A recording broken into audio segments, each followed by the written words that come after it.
anybody need to go to the bathroom? Not yet. I'll just leave right in the middle of it like I always do. I'm fine. Okay. That's what I did last time, too. Hey, it's all right. Where depends. Dude, go all the way. In this chair exorbitant? Yes, sir. Where are your waiters? It's like a wetsuit. Exactly. That's not how that works. Don't tell him. It's okay. It's not how any of not that our, works. It's not our waiters. Kind of how that works sometimes. Well, I mean, you can't not piss on the front of them, which I've figured out. Yeah. Yeah. Humanly impossible.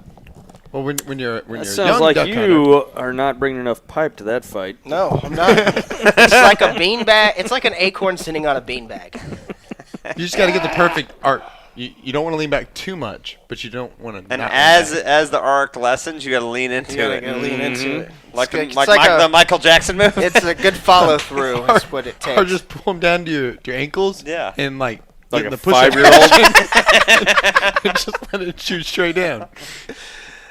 God, I can't believe you haven't figured this out yet. No, I have. It's just sometimes you're not in a position where you can really like pull off a good push-up P position.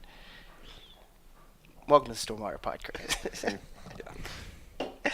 Well, on this week's episode, We talk about how to pee in your waders or while wearing waders. Is that a better way? yeah, because in's like what Jordan does. Like, can you just? I mean, I guess somebody's peeing their waders. I'm sure. I guess the worst part would be like maybe going Riding number home. two. Yeah, shit in your waders would Shit be in your awful waders. because it's It's basically like- by the like on the walk out, it's just gonna smear it all over you. So you're gonna have like when you take them off, it's gonna be like poop on the shape of your waders all over you. Like when you fart in them, and it just kind of poofs it up at you every time you step. It kind of just. Oh, It just gets horrible. how would it even get It's on your horrible. shoulders? That's a good question. How? Oh. Friend of a friend had to take a field shit, and of course he peels his waders down, handles his business, Oh and then no! Oh God!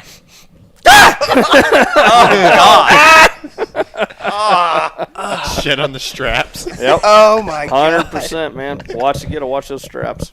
Ugh. Ugh. It happens, man. I guess. Yes. I mean, You thankfully, I've never had to poop in waders. You wore them for like all the days at Hagarama last year. Dude, We were on a pig hunt, which mostly is just a drink the beer hunt. it is. It rained the whole time, granted, but Waves was like, I'm just wearing my fucking waders.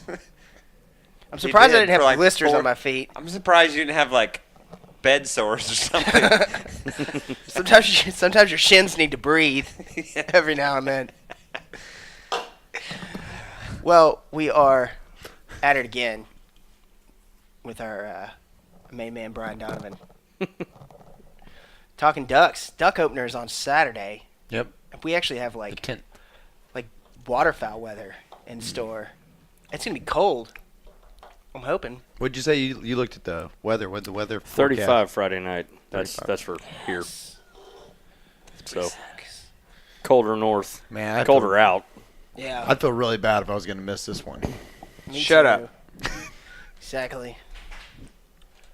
It happens. But we can't worry about who's not here, Jordan. We can only worry about the people that are here. Yeah, be nice. It's like just a saying. really nice way to say that you don't matter. I know. Oh, I know.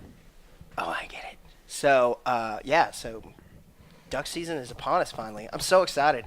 Like I said, I was out walking around in the woods the other day and was like, man, this is me. Trying to find deer, and I'm like, oh, wood ducks. Now this is a wood duck hunt with a bow. Well, not that I would shoot a duck with a bow, but, Why not? well, not out of season. Well, you did. Just, as long as you don't record that, We just recorded that, Jordan. This is on a podcast. It's going out to everybody. Legitimately, Yeah, we just so- recorded that. So for the legal people out there, no, I did not try to shoot a duck with a bow. Nor would he, nor would any of us. No. Jordan just has awful sense of humor. Jordan's gotten into the Rumcake and has lost his mind. Just more rum than cake. It was like taking a shot. It was so good though. It was delicious. Good dinner She today. can knock out a rum cake, man. You guys put together a good dinner. Yeah. It was Just very need good. to feed people. So we we're haven't podcasted here yet. this is the inaugural podcast at the new house. Yeah. Yeah. Your first podcast as a married man. That's true also. Yeah. Congratulations. Thank you. It was fun. We had duck calls at the wedding. I ruined your wedding. No, it was great. That's not what the bride's face said. No. No, she was ripping on my Yeah, duck she call. was very happy. Because her grandma, after you blew yours, her grandma whips around and looks at her like, "Do you want this at your wedding?" She snatches mine and Yes. It was fun. It was fun. Being disruptive. It was good. We have those I mean, good we duck had a calls. dog in the wedding. Your mess band was a dog. That's pretty cool. So, yeah, duck calls. And your were boy an issue. Michael, we are heading out. We've got He a had a planning mule deer session hunt. on a mule deer hunt here, and I need to do it sometime this week. He smoked a pig last weekend while deer hunting.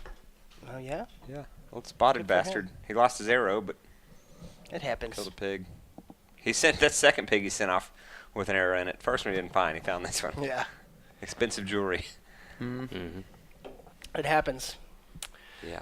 So ducks. So what's this weather going to do to these ducks? Should move some fresh birds in Yeah. just in time. We were talking about, I think the most fascinating thing, because I am not a duck hunter. I mean, I am a duck hunter, but I'm not a seasoned duck hunter like the three of you are. So, That's a generous term for us also. well, Brian's a seasoned duck hunter. Exactly. So we were talking about spreads earlier, and just like why would you have a large spread over a small spread, and where would you kind of like? I'm guessing they're both kind of strategies of how you attract birds, and where would you use one over the other?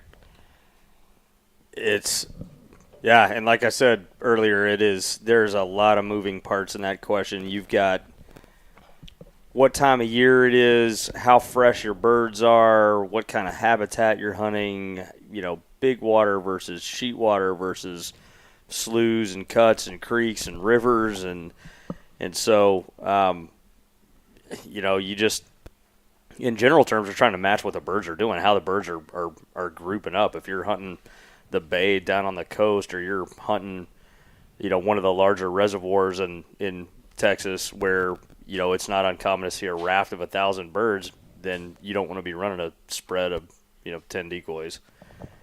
And the flip side of that is if you're hunting a tiny little oxbow off a creek or a small river, you don't want to be trying to cover every square foot of water while you're in there. Places for them to land.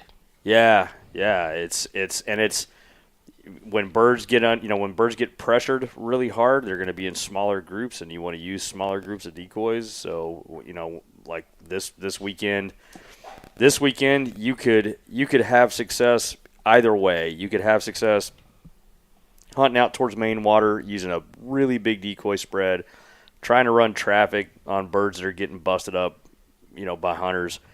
Or you could find a little isolated pocket of water and throw out 4 or 5 decoys and have a smash fest. Yeah. So, have you ever noticed is there a happy medium in between those two? Like, if you really don't know what you're doing, let's say you're just completely new to it, what would your recommendation be? Just go buy a dozen, throw a dozen out, and No, I'd have more decoys than that. I would run just as a catch-all spread. I'd run somewhere between 36 and 48 decoys, and it's going to be mallards. It'll be at least half mallards, probably more like 75% mallards. And I'm going to throw in some pintail or some widgeon or some teal, according to what time of year it is, what's flying, how the birds are mixing while I'm watching them while they're scouting. Sometimes you'll go out and you'll see gigantic rafts of pintails. You'll see 1,000, 1,500 pintails in a raft with a few teal and widgeon mixed in. And other times you'll see just an uninterrupted carpet of greenheads with maybe a couple of pintails or widgeon mixed in, some gray ducks, something like that. So your spread will be Ever changing. Yeah, it's ever changing, and it's your OTMs, your other than mallards, are going to kind of change depending on where you're hunting and what you've got. What you have seen while you were scouting that week. Yeah, I just find it duck hunting from the outside, when you're looking in, being new, I mean, that's one of those things where, like, it looks very intimidating if you don't have someone there to be like, here, let me, ropes. like, I mean, that's been a lot of people. No, Like, I mean, the I first can't thing, even imagine. like, when we took, you out for the Yeah. first time, Abe, like, you were really like, what are we going to do with the spread? Well, we'll figure it out, when we get there, Right. kind of see what we find. Like, we knew some spots that we're going to be in, but once you kind of get out there, you might want to change it up. There's all. I read stuff on spread strategy all the time. That's one of my I favorite. can't even imagine. Just like anything else, and there's people that are like, oh, you use an X and use a J and use a Yeah, so S why would you and- use a particular, like, so you've got your number, whatever that is, but why would you use, and I'm guessing the number would dictate kind of the pattern you'd use, but why would you choose one pattern over another, and what's the strategy behind that pattern? I've never in my entire life seen ducks land and set up in a J. In a J. what would somebody get like into their head why that would work? What was Because the theory there is that you've got and it's not a bad theory, but I think people get way too bogged down into like, well, I'm going to run an I and I'm going to dot the I over there. They get into like really weird patterns. The basic premise there is that you have a long line of decoys trickling into a main body of decoys, and that is acting as sort of a runway to bring your birds in, with the main wad of decoys being where you want the birds to finish. And you can accomplish that with any number of shapes. Yeah. It's people put way too much passion Stock, and energy into their favorite little setup, and the fact of the matter is, if you run the same, okay, fine, you say you're a J hook guy, like you've bought into the J hook as the end all be all of duck decoy setups. If your spread looks exactly the same and you're running exactly the same decoys every time you go out and hunt, and you're hunting the same general area all the time, you start getting into stale birds, you're fucked. Yeah. Like, the only thing you're going to decoy is about 5 hours of your free time away. And so, yeah, you have to mix it up. You have to mix up your mix of decoys. You have to mix up your decoy placement. And I see guys that get locked into guys that won't, but on the one, extreme, you get the memes that get made about guys are kind of like me that are constantly dicking with the decoys and kind of tweaking the spread based on how birds are or aren't finishing until you get it just right. There's people out there that'll just huck those decoys out there, no rhyme or reason to them, and never touch them again. They're done. Yeah. Yeah, and it's I'm getting finger guns. Yeah, no, it's I'm constantly messing with the spread, moving the spread around, and my best friend and main hunting partner Mark Miller is a guy who will, if we sit there for an hour and he just straight doesn't like anything that's going on, the whole spread comes up, it goes back in the boat, and we're changing spots. Like, You're just moving. Oh yeah, dude, we'll move. And like, shit, I've been on hunts with him that you're on your third setup of the day before you really start going right. Yeah. And don't be afraid to do that either. I mean, it's as long as you're not wrecking somebody else's hunt to move around. If it's not going right, move around. Well, we've been there too. Of course, we've been with kayaks and no boat, so like we see across the way. That's where they're going to. They're not coming anywhere close to us, and Right. Everybody on that shoreline we're on, they can't get them to do anything with it either. And I mean that makes sense to me. I mean, you were talking about the fishing strategy of things. Like things aren't working out. Like you're not catching anything. It's the same thing with everything. That's a moving's good not analogy. Yeah. It's not a horrible thing to do, especially if you're physically seeing. Because on a lake, you can kind of see birds in a distance. You might not know exactly what they are, but Right. that's another reason why I bring binoculars with me on a duck hunt.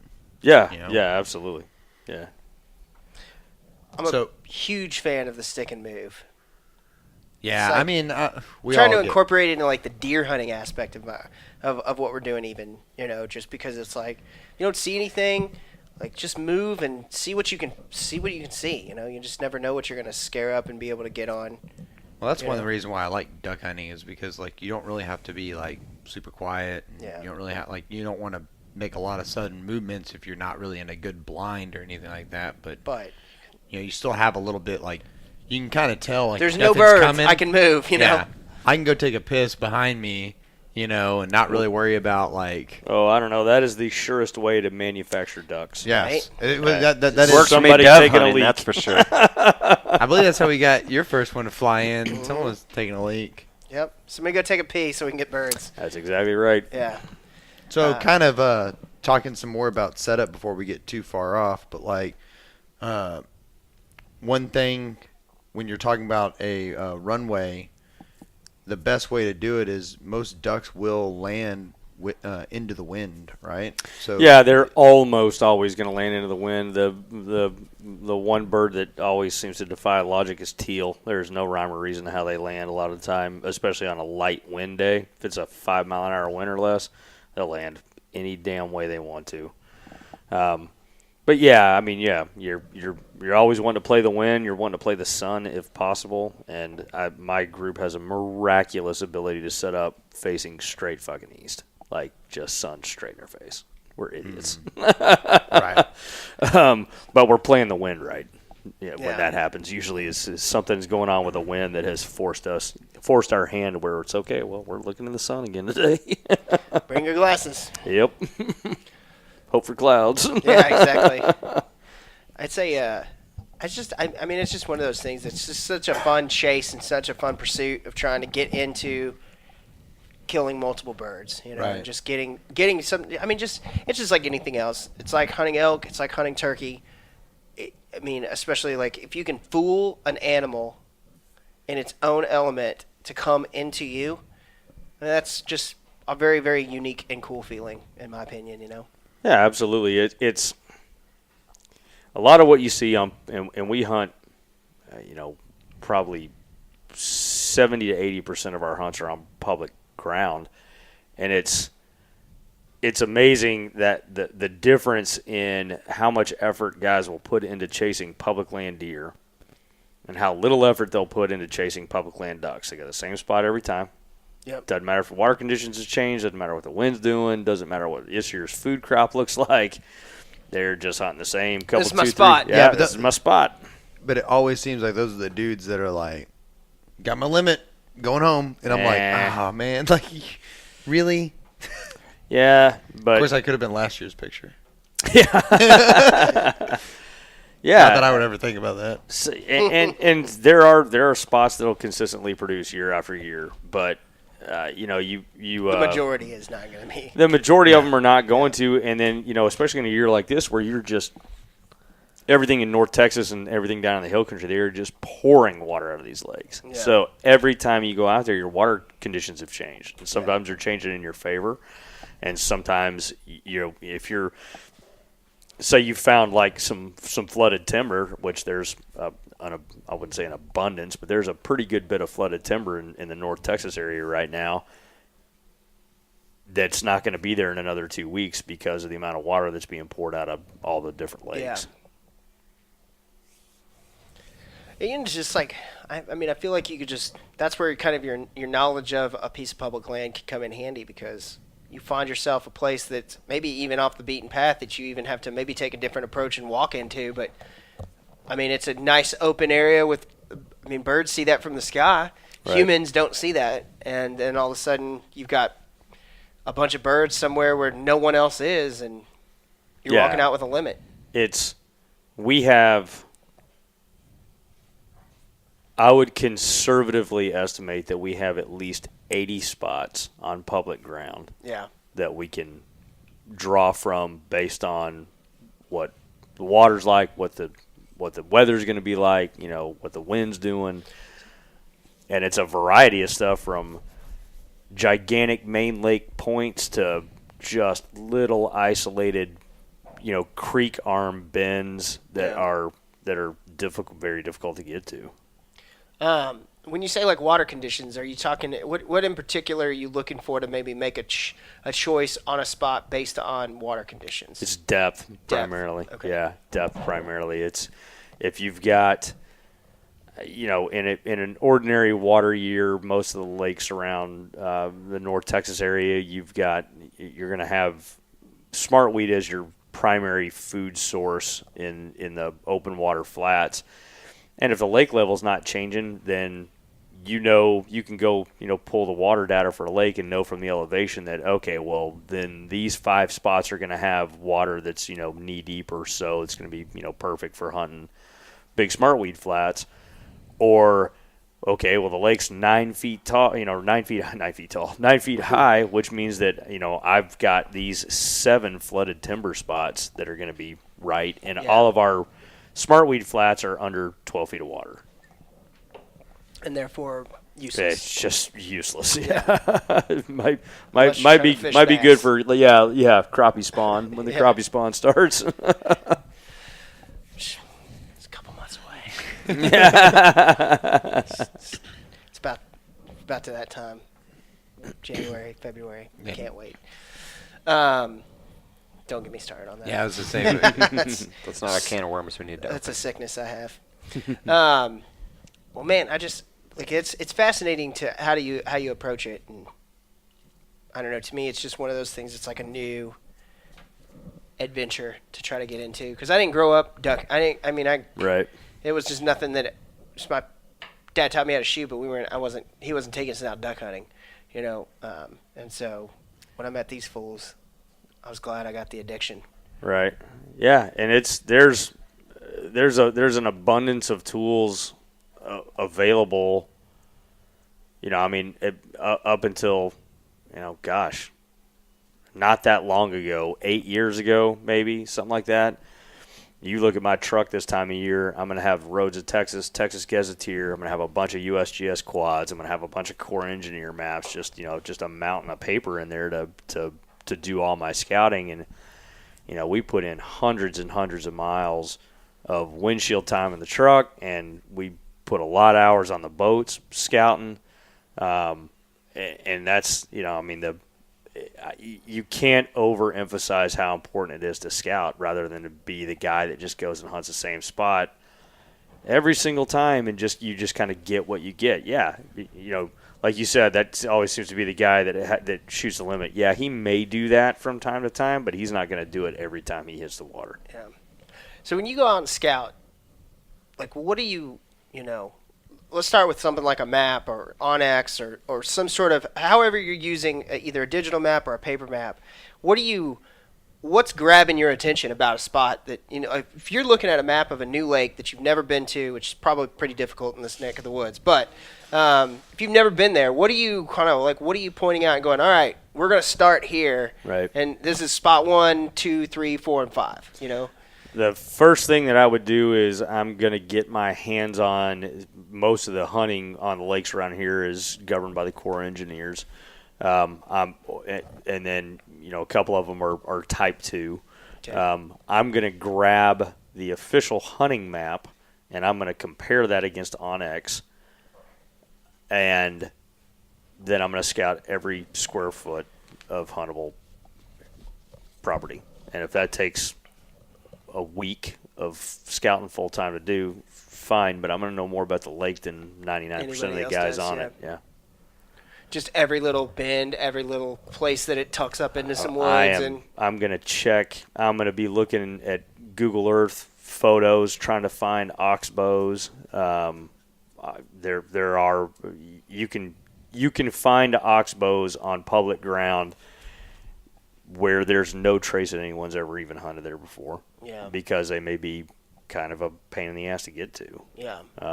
And we do some long walks and we hunt some shitty, soft, knee-deep mud bottoms and, get into a lot of crap that a lot of the kind of more you casual. left everybody else back. Yeah, the more casual guys are not going to get into. And then, we're fortunate that we run an airboat too. Yeah. So we can get if you have a mile of 3-inch deep water, we can cover that water. Yeah. Quickly. Very quickly. Yeah. Yeah. Yeah. Ludicrous speed. Ludicrous speed.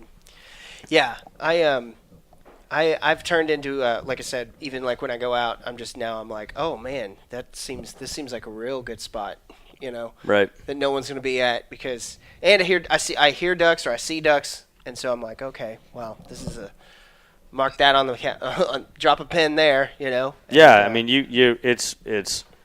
that's one of the coolest things you can have happen to you is when you're out scouting and you're watching one spot, but you got the glasses up and you see birds just disappear into the trees somewhere. Yeah. Or they're sailing into you see 3 or 4 groups going to one spot and you're looking at the map and you're looking at, Google Earth and you're trying to figure out, well, where in the shit did those birds go? And then you come to find out, well, we've had a bunch of rain, and there's a piece of sheet water back there that's holding, 1,500 birds. Yeah, that no one has ever, Right. That deer hunters are going, I'm going to stay out of that, Yeah.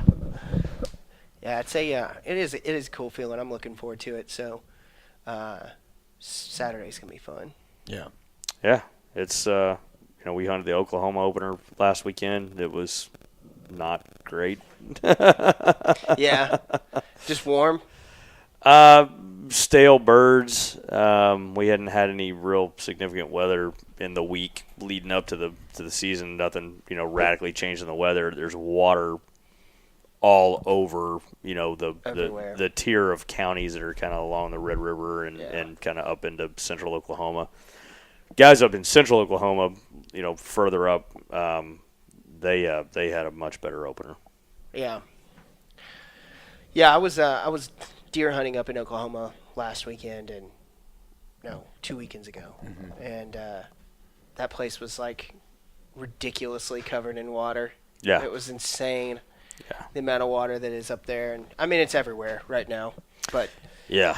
only can deal with what Mother Nature throws at you, right? Yeah, it's funny because you get up into southern Oklahoma and it's a lot of sand that drains very, very fast, and there's still standing water just everywhere. Yeah. And then it rains again Saturday night, and adds back to it. So yeah, you just can't. And we Nothing's drying out. I mean, got more rain coming this week. I mean, I feel like it's one of those things we were talking earlier that it's like, man, I know rain is a good thing, but God, at this point, I'm tired of it.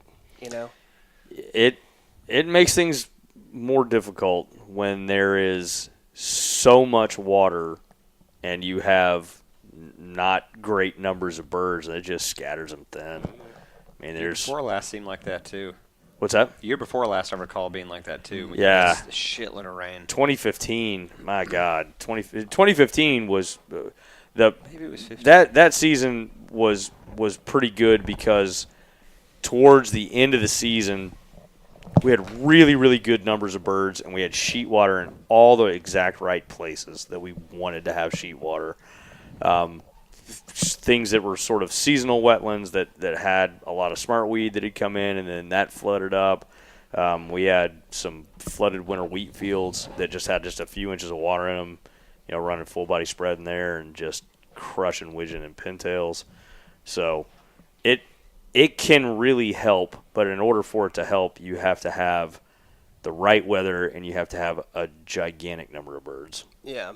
When you have few birds and lots of sheet water, it starts to really be a headache. You need it to be super cold up north. Yeah. Yeah. Yeah. Drive Like, those man, birds I'd down. just bury everything all the way to Kansas in snow would be awesome. Yeah. It seems to be like I don't know, for us to hunt, we were talking last week to take them Valco, and they were talking about busting ice up, and I'm like, well, I just don't know. We've done it. I've never had to deal with much busting up of ice. This is your Nice. second year.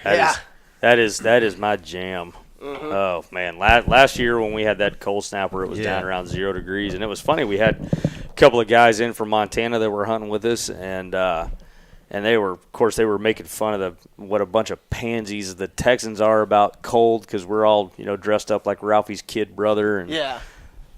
it's 0 degrees here. One of them finally copped to the fact. He goes, you know what? This sucks. This is a lot. They're used to that real dry mountain cold up in Montana, and down here it's 80% humidity and 0 degrees. You're like, hey, boys, it's cold. It's cold, and it cuts through everything. We busted ice. God, we spent a week busting ice. We had one hunt in a hole like we had just struggled to find a piece of open water, and we find this one little cove that in the back of the cove has managed to stay open. And during the course of our hunt, this son of a bitch froze solid. Yeah. So I had a pretty good hunt, though. Yeah, I love ice. I love when everything starts locking up. That starts to make your life pretty easy. Because it starts to limit the places they can go, right? It starts to limit the places they can go. Yeah, if you've got 80 hunting spots at your disposal, that takes 60 of them off the table. Which now all of a sudden you're like, all right, let's go kill some birds. That's when your river hunting starts to happen. That's when that's some of the private stuff that we have access to, spring fed, so it'll stay open. Yeah. That can get really, really good. So yeah, no, I love ice. I love it. Yeah. I look forward to maybe some ice this year then. I've never been a cold weather person. I hate the cold. But like ever since I've become a hardcore waterfowler, like I'm just like I want to freeze. I can't wait for the cold weather. Yep. Yeah. Yeah, we hunted. It was 1 degree when we got out of the truck. This is the 16 season, maybe. And we watched the Red River freeze. Watched it freeze over the course of a morning. And it finally, we had to pull all the decoys up because we got gigantic big sheets of ice that are coming down in the current. And just, take out 20 decoys at a time. It's like, oh, shit, got to chase them down. And finally, we just – it just turned into somebody go back to the truck and get some beer and let's drink beer and watch the river freeze. Yeah, exactly. We're not hunting anymore. Fuck no, it. This is not. Can't put a dog in that. Can't put decoys in it. No. I think that'll be fun this year, hunting with the dog. So. Oh, it makes it. Absolutely makes it. I can't. I don't understand not. Hunting without a dog doesn't make any sense to me. Both from a conservation standpoint and what kind of person doesn't hunt without a dog or with a dog, Yeah. Yeah, we'd never done it. Never had a dog till this year. Oh man, yeah, we have kind of it's an embarrassment of riches with the dogs that we have. My dog is he's the oldest. He's just retired. He retired before last season. The next dog down, Dixie, she's starting to slow down. Needs a few days in between hunts now, and then we've got all the way down to a buddy of ours has a Southern Oak dog lined up that isn't even born yet. So wow. I want a dog. I have 3 of them that don't do shit, but besides sleep. Yeah, we've been looking at getting more dogs already. We haven't even hunted with Max yet. Yeah, it's super fun. They're super fun to be around. They change the whole dynamic of the hunt. You cut down your lost birds to virtually nothing. And I love them. Their retrievers are one of my favorite parts about waterfowl hunting. It's one of the things that makes it so unique and special. Because of the relationship that you can have with that dog when he's off the clock and how they behave in the blind, it's different than having, 27 pointers, to quail hunt where the dog's just kind of a tool. Yeah. Well, I think almost every boy always wanted that dog that's like a retriever, just there with you, does stuff, but you just there, your buddy. Yep. I was 10 years old when I went on my first duck hunt, and the guy that got me started duck hunting, his dog's name was Patos, which is ducks in Spanish. And from the first day, I for the next 8 years, I harassed my mother about I want a lab, and she would never let me have one. And I had been in my first apartment 3 days when I bought my first lab. Like, as soon as I moved out of the house. I've had one ever since. Yeah. If I could talk my wife into getting the dog. It's letting the dog go to school that would be the hard part. Well, making it actually work, too. Well, I can make it work. That wouldn't be the hard part. Not letting her ruin it when you're not around is what you mean. That's kind of what I meant. Like because when we was at Max school, I had the conversation with her. Like, You're not gonna make this dog retarded. Like You- you have to hold it accountable. Yeah. It's Like it's not like sit. Oh, that's close enough. You'll get it next time. Yeah, it's one of the less PC things that I usually have to say on that subject is that nothing will fuck up a good dog faster than a woman or kids. No, absolutely. Yeah. My buddy's just yeah. he sent his dog to the same trainer I sent mine to, and I mean, we hold Max accountable. We work him almost every day, a little bit at least. And he travels way more for work than I do even. Right. He stayed home with his wife and kids, and he's sent it back to school now because it's just like he kind of listens, but Everybody in the house has to be trained about how the dog is trained. exactly. And It's as much training the human as it is the When dog. When we'd go down to 100%. visit Max, she'd come with me, and the trainer would work with her too, so she knows the commands. And Yep. Yeah, and it's and you know you're talking about the expense or the emotional headache of how to sail it past your wife to send the dog off for training. And there's so many excellent training tools now that are available for people to do their own dog training. Cornerstone Gun Dog Academy is it's an astonishing tool. Okay. The way that it's broken up into modules by subject, and Barton Ramsey he's an amazing trainer, super cool dude, and that training program has been used. One of the dogs in our group was she was a drug dog washout, and the reason that she failed out of being a drug dog is she's too nice. She's like, she wants her pets, and she kind of likes to, she's a little too personable a dog to be doing real serious work like that. And she went on Cornerstone, and then now she's gone off for some training. She's turned into a very good dog. Yeah. And the good thing about the Cornerstone program is that there's a lot of training you about why you're doing what you're doing with the dog. Yeah, very cool. And it's a lot better than some of the old books from the 80s and early 90s that are some very outmoded training methodologies. Yeah, exactly. Everybody's got to adapt or die, right? Looking right at you, water dog. Yeah. Well, what's it's the other nice just to have a well-behaved dog too. It is. Because we take Max everywhere. I'll take him on work trips. He stays at the hotels. He goes to the office with me. 'Cause Right. He listens. Nothing surprises him. He's not hyper. Because he's seen it all. And he knows, Been there, done that. yeah. Yep. So, for a newbie, what's the number one let's take a shotgun off of that, right? Mm-hmm. Shotgun and waders. What are you going into the field with if you're brand new? What do you got to have with you? Here's part of the problem. Is it's very difficult. It takes a lot of pre-planning to put the right equipment together because you can't just pop down to the store and go buy 3 or 4 dozen of the good decoys that are the right decoys that you want.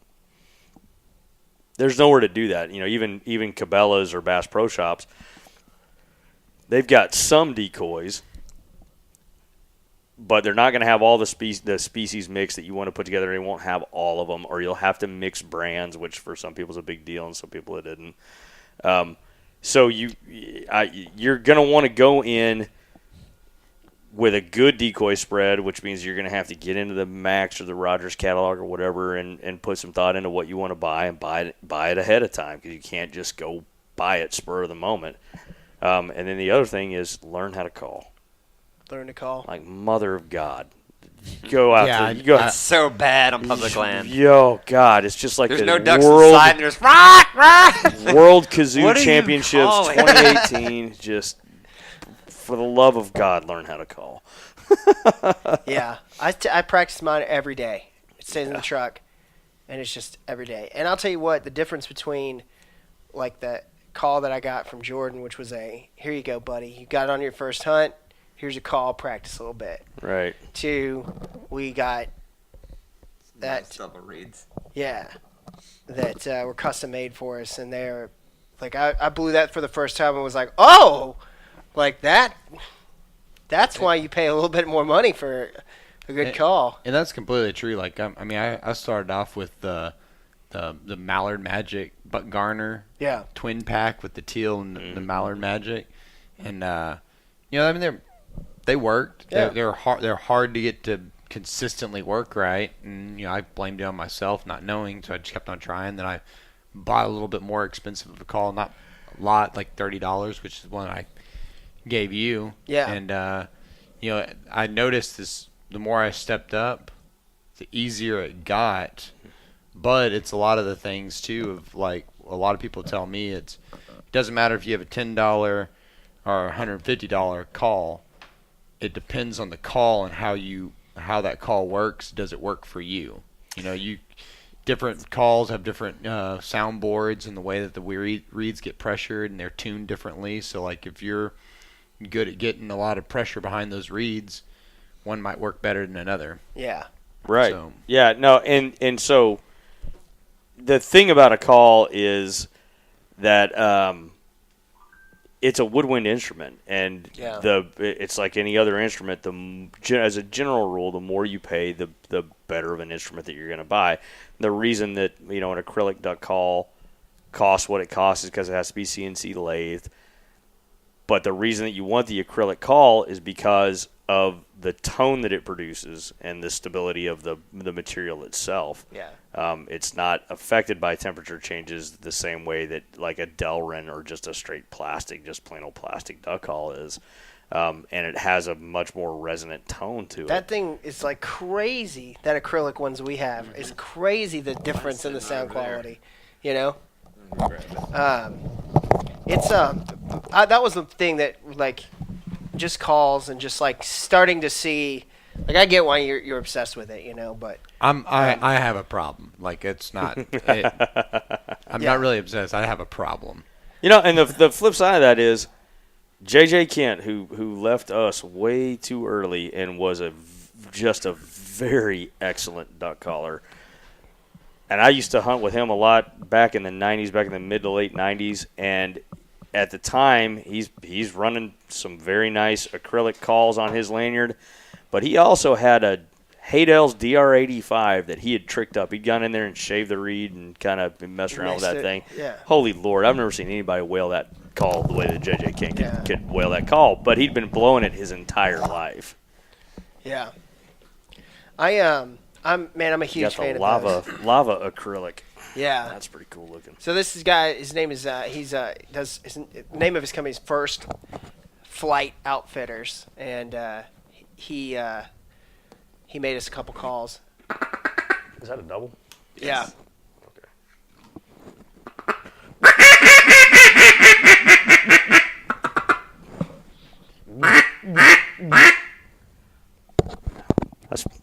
I'm usually not a fan of double reed calls. That's pretty nice for a double. Man, we've liked them. Yeah. And just the fact that he sent us like pictures almost daily of them being built. Like here they are. Here's the block of acrylic that we made this out of. And, Max is like, dude, what are we doing? Yeah. Max got all excited. He did a really good job on him, and I'm super interested to get, see what else he has to offer. But I was highly impressed with those as a build, Yeah. Yeah, no, that's got pretty good range for a double. A lot of times, what you give it, a double reed call is going to be an easier call to blow, but you lose a little bit of the range versus like a single reed call. See, I keep a single and a double. I blow straight single reed stuff. I'll use a Hobo Prime Meat is my main call, and much to the chagrin of a friend of mine that collects calls, I still have a full scroll old school daisy cutter on my lanyard, which apparently is worth like $600 or $700. Just like, don't lose this one. Oh, it makes him cringe every time he sees me just beating the crap out of that call. Just like, it's a call. It's a call, man. It's a call. I'm not gonna sit it on my shelf. Yeah, I don't believe in safe queen guns and calls that don't get blown. Yeah, I agree with exactly. that. You'll fit in here good. I'm hard on guns. I've got to clean mine because What? I need to get mine clean before the season starts. I don't understand that sentence that you just made with your face. We don't either. Don't worry. Yeah. Well, I run that 870. You're supposed to clean them? Well, I've been I own a pretty boar rough. snake. That's what I need to do. Well, I was starting to jam up a little bit when I was hunting out in Abilene for dove, and I think it had to do with all the dust. So, Jamming. What's that? log jamming.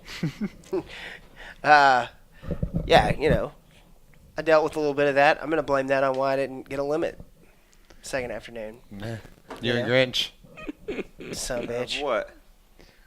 Did your gun jam? That's why you didn't get a limit last time? I just straight missed.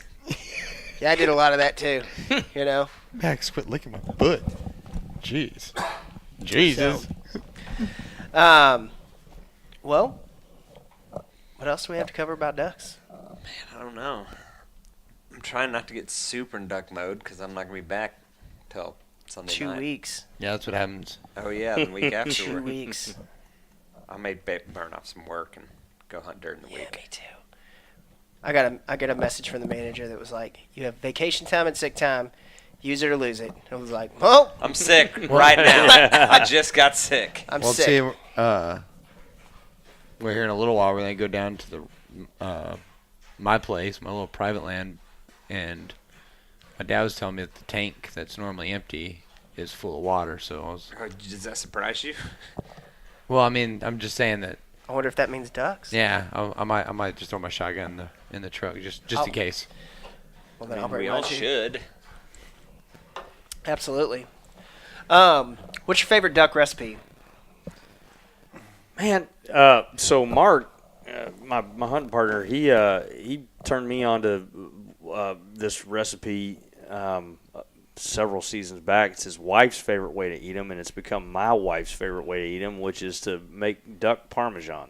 Duck parmesan. Yeah, right. so take a meat mallet and hammer duck breasts out just till you can see through them. Yeah. And then you can soak them in milk, then run them through an egg wash and do a Parmesan breading, breadcrumb and Parmesan breading. And I home make my sauce. And so we do that, we take a lot of our, especially our geese, but a lot of our ducks as well. And we have them processed into sausage. Okay. So we do a lot of that. Another thing that I do is I'll take duck breasts and I'll combine them with I'll catch roast on sale, round roast, chuck roast, something like that. Doesn't really matter what it is. And then Wright brand bacon makes you can buy a package of just bacon ends. Yeah, It's just I got it right here. there you go. So you get the bacon ends Ends and pieces. and grind all that together, and Yeah. I use that as a ground beef substitute. And it's Oh, wow. I mean it's. I've never ever fed it to anybody that suspected that they were eating ducks. They're just like, wow, this is awesome. Yeah, that's a great way to make chili and all kinds of stuff. I grill a lot of them. Every once in a great while, I'll break down and take the time to actually pick a couple of ducks and smoke those. Yeah. I like to use pecan for that. And just pick the meat and Yeah, serve them whole. Oh, yeah, yeah. serve it as a whole roasted bird. It's, and then once or twice I've gotten a little froggy and we usually are just breast and ducks, but sometimes we'll take legs as well, or I've taken legs as well, and basically do them like buffalo wings. oh wow. Yeah, just little quick heat on the grill and then sauce them. Yeah. They make nice little appetizers. That sounds good. I like to eat ducks, man. We eat a lot of ducks because we shoot a lot of ducks. I'm hoping to have that problem this year. Yeah, we're eating a lot of ducks into March or so, and then all the stuff that we've ground and had made into sausage that lasts through the summer. Get you through the rest of the Yeah, year. duck makes very, very good bratwurst. We use Kubi's. Kubi's they've changed their policy in the last couple of years. They used to would take ducks basically any time, and now they only take them after deer season is over because they had a problem with guys not cleaning their duck breasts good when they would bring them in to be processed, and so now you've got some deer hunter's got a feather in his ground venison, and his old lady has a 3-alarm meltdown. Oh my God. So yeah, it's always one asshole that jacks it up for everybody else. It's what people are why we can't have nice things. Yeah, this is why we can't have nice things. Yeah, but Kubi's does a great job on sausage. I've gotten some stuff from them, and I really thought they did a great job.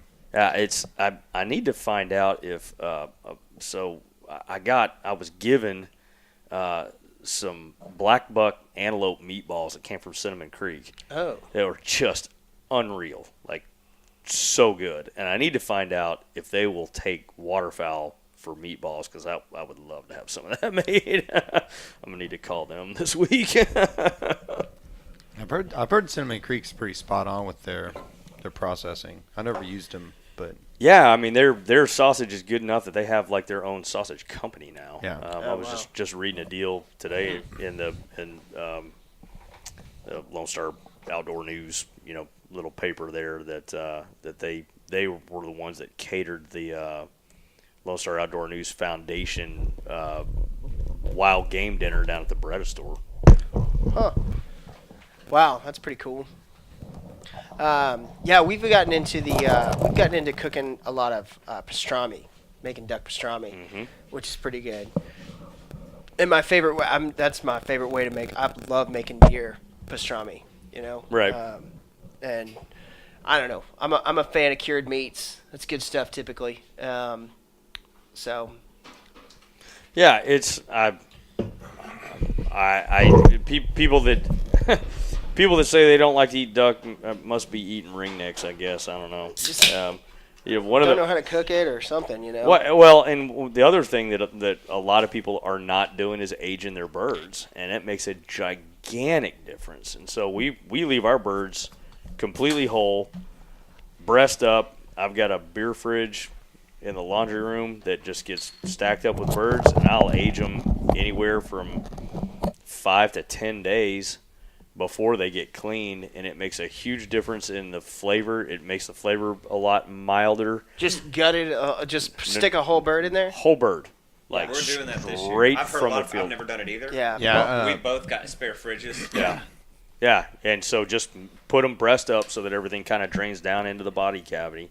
And you can leave them, like I said, you can leave them up to 10, 12 days. I mean, shit, the people have gotten a little... You say hang them till the head, they fell off the head. That's exactly right. They'd hang them by a head or a foot, and when they fell, they were ready. Hang them in a cold cellar. Huh. Yeah. And so, well, I tell you, dry aging venison has been shit. like... Yeah. Dude, I did like her buck game hind changer. quarters for 45 days last year. We did a video of boning it out, and we just got it cold. And I mean, that's peeled muscle groups apart. Just Right. it was Broke it, ridiculous. and that bone was clean like the dog bone he was just chewing. I've got It was crazy. I've got one in there right now. It has been in there since the 25th, 23rd. I've got it on my calendar. But I've gotten last year. I was every day I would peek in there. Now I haven't even I looked at it once in a couple weeks, and it looks like tuna. It's Right. just dark red, and man, I'm super excited about giving. I'm a huge fan of what has happened in the sort of field to table community over the last couple 2-3 years with people taking a lot more time to properly prepare and care for the meat and branch out from the same 3 recipes that they always cook. Oh, and, yeah.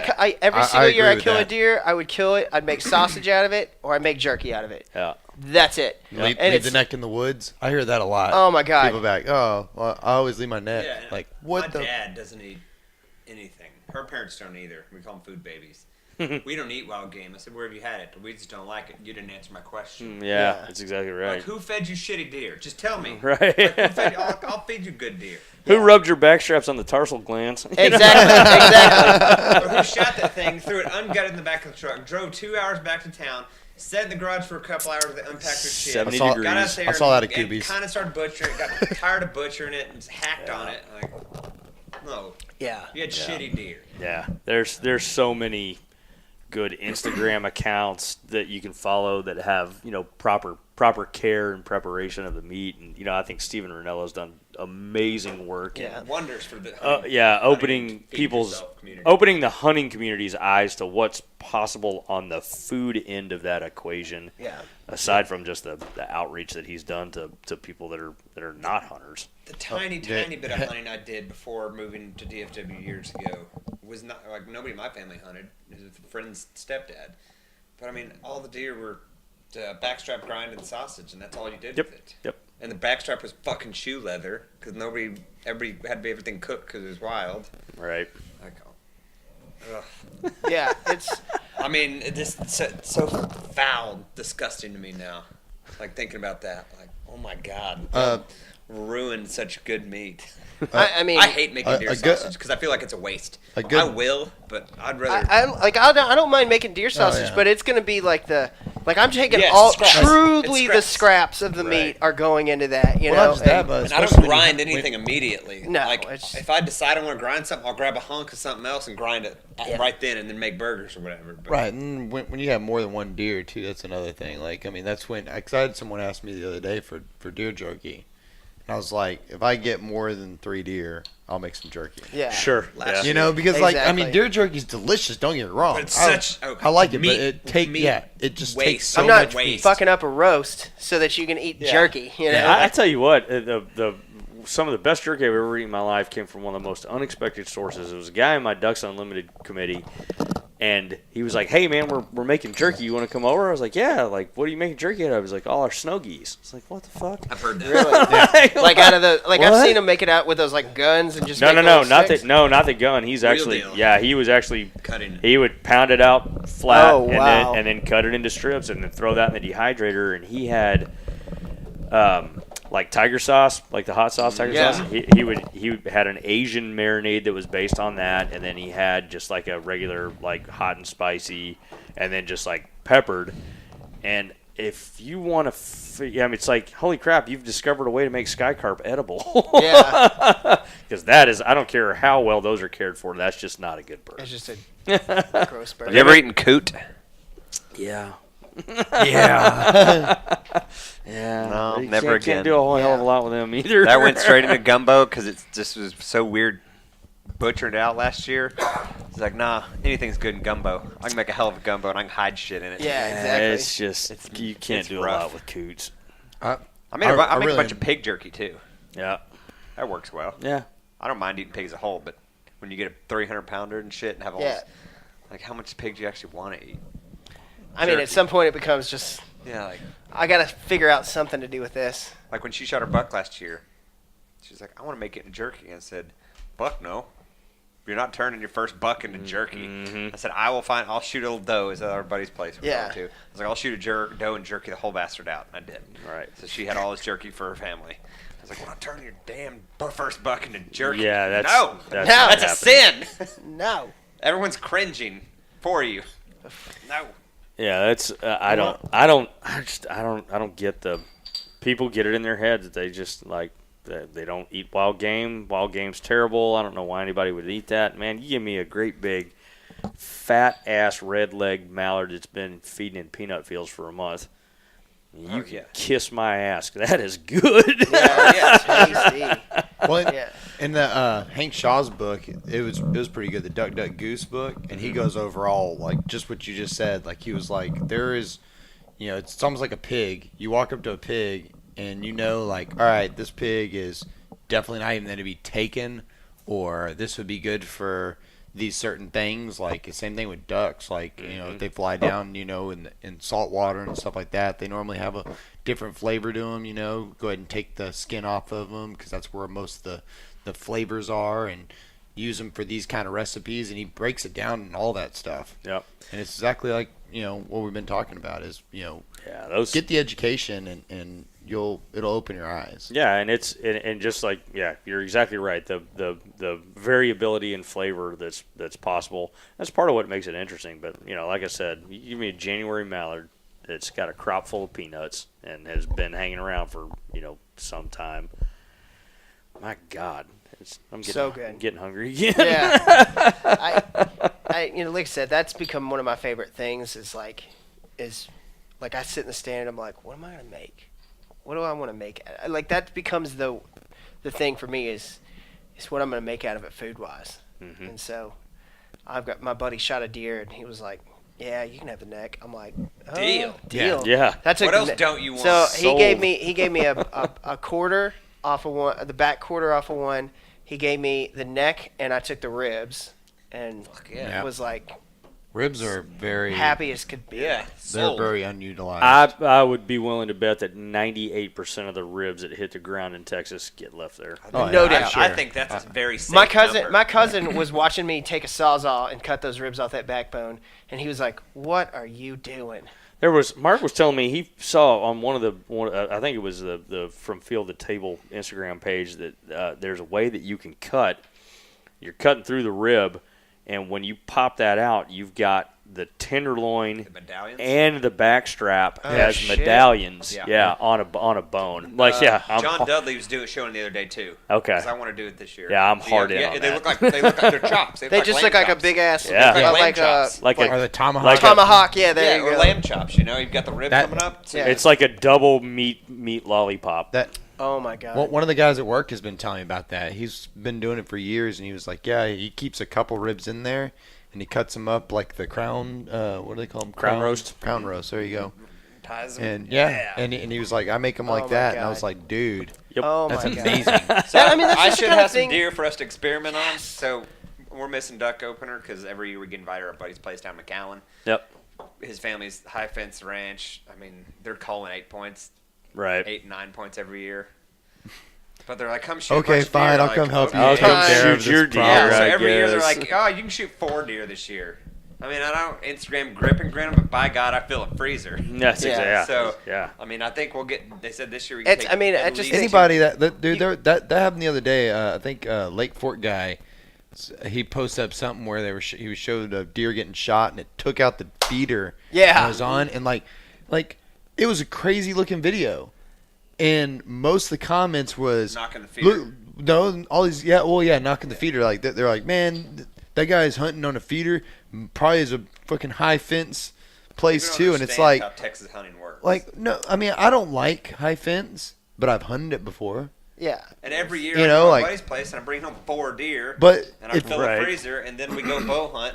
And the day I kill a deer with my bow on public land, that deer will mean so much more than every deer I shot down there.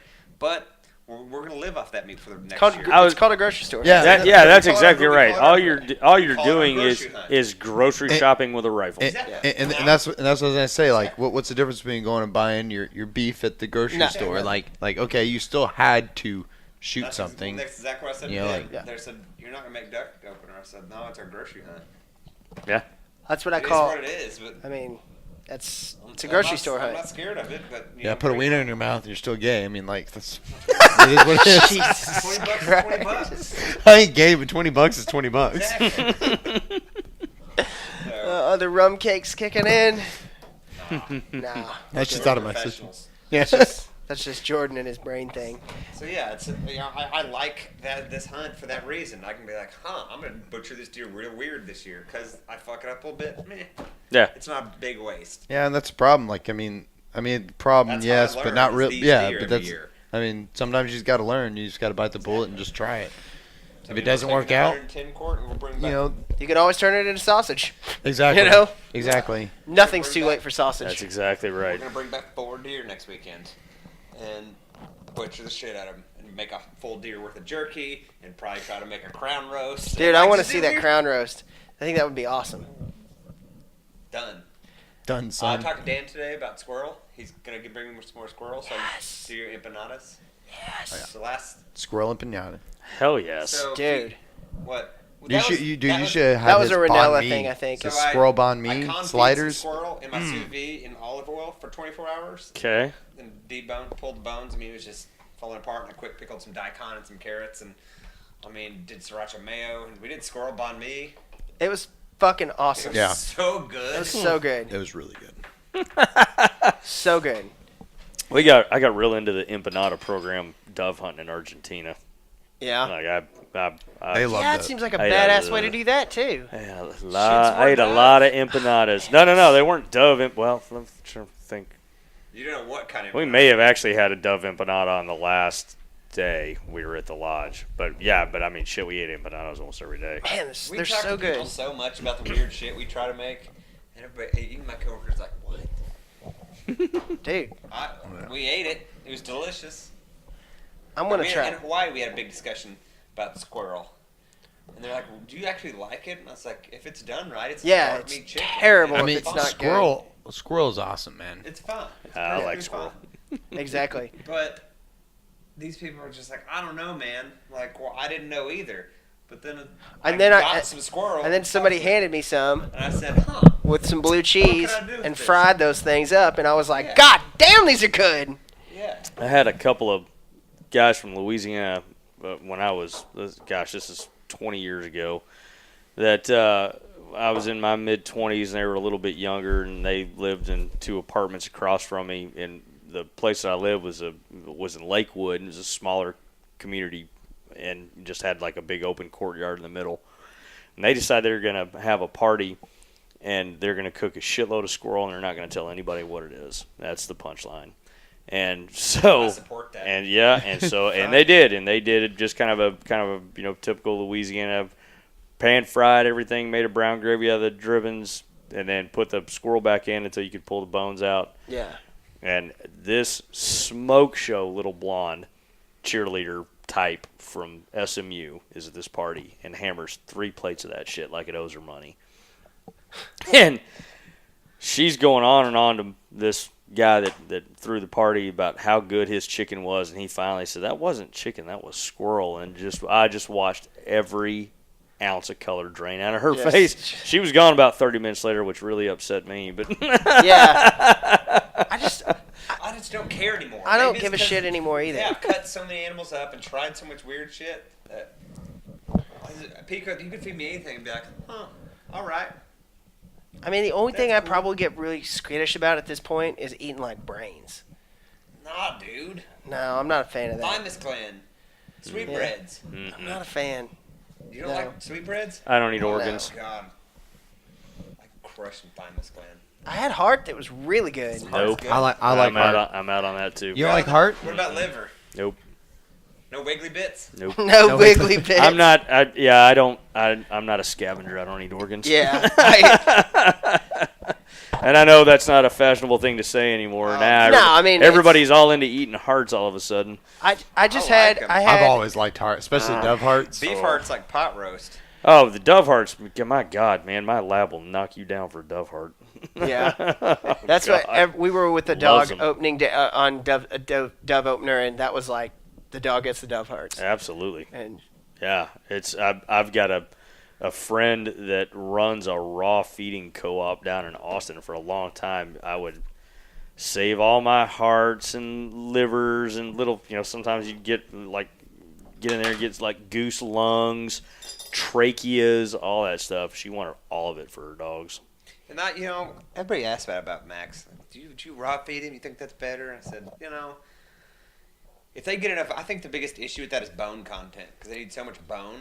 And Right, It's yeah. a pain. Yeah, And I travel so much. so- and, like, I'm giving all this stuff to her, like for her dog to use, but the co-op that she runs, where they're actually selling stuff, she buys an enormous quantity of just marrow in bone Yeah, that her exactly. dog just crushes. Yeah, because they need all that. Yeah. And that's what people forget is like, oh, I can't just feed them wiggly bits. They have to have bone. And it's And that's harder to find. And the people think that you're not you can't ever feed a dog poultry bones. Bullshit. She feeds that dog pounds and pounds and pounds of poultry You don't bones. cook 'em. But you don't cook them. Exactly. That's exactly right. It has to why be would, raw. what's the deal with They, cooking? they splinter, They and that's the splinter. thing they're stuck. If Oh, they're not cooked, They break. just they're they chew them up and yeah. They just tell people don't give your dog poultry because 'Cause people most are people don't stupid. like. How many They people don't give listen. raw bones? Right. Have It them around it the is. house? If you've just fried chicken, you can't be throwing the pictures Yeah. of bones to the dogs. Because that'll kill them. That'll kill him. Yeah. But yeah, no, raw feeding is very cool, and it's just such a dick punch. Like, my God. You know, I look at the gymnastics that she goes through to keep her dog fed, and I was like, you know, really high dollar prepared food's probably just going to be fine. Yeah. For sure. Yeah. Exactly. Hey, we give him a lot of egg, a lot of coconut oil to keep Yep. that coat slick. Yep. I mean, he's fine. He looks great. Old Lean and Jethro mean. gets the coconut oil and whatnot. He was starting to get a little thicker because I wasn't working him enough, and so we cut back his food, and he's in fighting weight now. He's definitely ready to go. I'm excited for the third weekend. Well, I won't be here for that either. Our calendar's full. Dude. We're not going to be able to hunt together for ducks until December. Let's see. Let's look at this. I'll be gone. Then Unless we then go the all last to weekend of Fredericksburg. November. And Thanksgiving, you're mule deer hunting. Yeah. Then the first weekend of December, we could hunt. Yeah. That day of the first, but so We're supposed to go to Pat May's.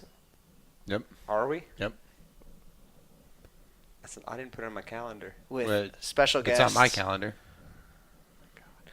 So the I Saturday the calendar 1st, now. I have to be here that night. I learned to use Okay. a calendar. We're proud of you. But let's burn off some more during the week. Fuck yeah, dude. Like on a Jesus Wednesday. Christ, Yes. man! If I get invited to one more Google Calendar, I'm just gonna smash my phone. Yeah. I'm over being invited to calendars. I've got too much shit to keep track of. Yeah, no doubt. The family calendar, the lake house calendar, the hunting calendar. Yeah. This calendar, that calendar. My professional calendar, all that crap. That's why I have one calendar. One calendar to rule them all. We have a calendar, work calendar. And I just add everything to that. I just put everything on my work That's calendar. what I do too. It all goes there, one spot. That's where I spend 99% of my time anyways, so Yeah, I was just saying, you can use your work email. Like, I mean, it's too much trouble. Like Katie the other day was like, "You're using your work email? Didn't you want to use something else?" I'm like, "No, I won't see that shit during the middle of the day." That is, if it's important BHA business, it goes on my work email. Yeah, I need it to go to my work email as well. if the boss walks by, you can just be like, I'm on my email. Dude, And for anyone who's contemplating joining the Texas Backcountry Hunters and Anglers Board, just be prepared for fucking email apocalypse. it's a lot. It's a lot. So many emails. So many emails. So many emails. And we're just the Texas chapter. Right. Yeah. But we've got some exciting things. If you are not a member of BHA and you wish to become a member of BHA, You should be. you should be. Go sign up. Either meet us at the Pint Night, which this will already be out by the time, and that Pint Night will have already occurred. So you should have been at the Pint Night. So you should have been at the Pint Night. But if you've missed that opportunity, then come to Austin on November 29th and sign up. Or sign up online. And you're going to get a lovely email from Abe Bullman saying, "Here's your ticket for your Yeti cooler." Yeah. And you will be entered in to get a 75-quart Yeti. And if you would like to be entered in to win a Kimber Mountain Ascent 6.5 Creedmoor, you can also contact us. $25 to get in on that one. But So can't you get it in whatever caliber they make in that, or we have a 6.5 in hand. Yeah, Yeah. we have a 6.5 in hand. Yep. And then stay tuned for details. We've got a beer bans and public lands event that we're starting to gonna be work awesome. on for next I year. haven't heard anything about this. Yeah, that's gonna be the big show next year. Yeah. What all is that be there? Yep. Beer. It's gonna be beer and Okay. bands Oh, supporting public Public lands. wow! Yeah. I did not get that out of the title. We got the name. And then we'll Yeah. go from No, there. I it's way premature to talk about the But- details yet. It's going to be awesome. It's gonna be a good event. Or we're looking forward to it. Absolutely. Well, guys, anything else? We covered a broad spectrum of topics, We have, as usual. as usual. We kind of got in the weeds on food. Yeah, we did. We got That's normal. We got 4 eaters at this table. Yeah, there's no doubt. None of us are going hungry. Well, we No. appreciate you joining us again. I appreciate you having me, man. Thank Yeah. And everybody, good luck on the duck opener. Be safe out there. you. Yeah. Tag us in pictures. Please tag us in pictures. We'll do another giveaway. We've talked about a bunch of giveaways, but we're kind of lazy. Yeah. We get busy. I know. We need to do more giveaways. I'd love to do another giveaway. Maybe we'll give away one of them calls. Just what I was about to say. Yeah. See? We're synced up like Minzy twinsies. So, all right, guys. Everybody be safe. Go out. Make sure you subscribe to the podcast. Check us out on our YouTube channel. We've got we got videos coming out nowadays. Did we get the butchering video done yet? No, Okay, I think so. that's gonna happen. We've got videos coming out, just not that. That one is gonna be. That's the We're one. gonna re-record that. Are we? Yeah. There were some lessons learned from our first one, and we're gonna release another one. I've got. Don't worry. I have a quarter that you can cut up, and you're gonna have 4 deer that you're gonna cut up. Yeah. Bring your own But knives. that felt like that one was good. It was good, but we had some sound issues because of the rain. I brought my own knives. I know. Really? So Then yeah. just kill the sound and overdub it. Yeah, that would require. But badly overdub it, like a Yes, Godzilla like- movie. Yes. Have you seen that? Or have you seen the Cut up the knife. Have you seen the shitty flute rendition of the Titanic song? That was a big hit while I was in Hawaii last Oh week. yeah. It's a Titanic song, but it's like sounds like some kid playing on his recorder.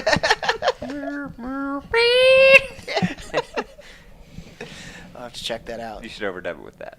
Okay. We'll maybe overdub. We'll make some parody videos for sure. But I'll cut myself a lot during that video too, I think. you did cut yourself quite to the point where we had I to cut stop myself a and lot then. in general. My hands just don't work sometimes. Yeah. Got any French fried taters in there? All right, guys. We appreciate you listening to the podcast. Brian, as always, thank you very Thank much you. for being on the podcast. You two fools. I don't That's know what rude. even to do with you. It's rude. It is rude. That's why I love you. Thank you. All right, guys. Thanks for listening. Bye.